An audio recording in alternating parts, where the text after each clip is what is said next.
Sakal Gunaarnavasya Vande Guru Sri Charanarabindam.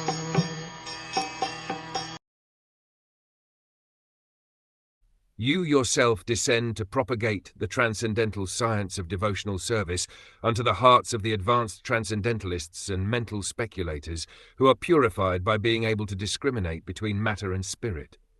How, then, can we women know you perfectly?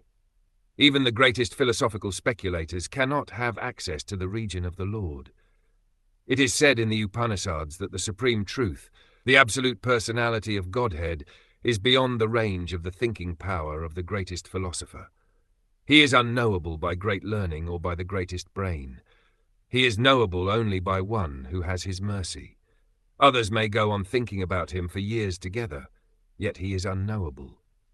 This very fact is corroborated by the Queen, who is playing the part of an innocent woman.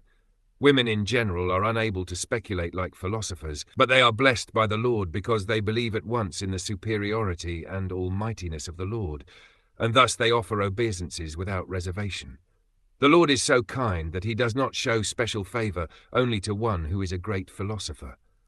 He knows the sincerity of purpose.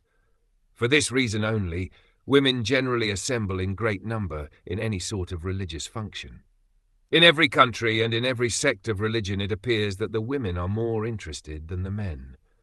This simplicity of acceptance of the Lord's authority is more effective than showy, insincere religious fervor.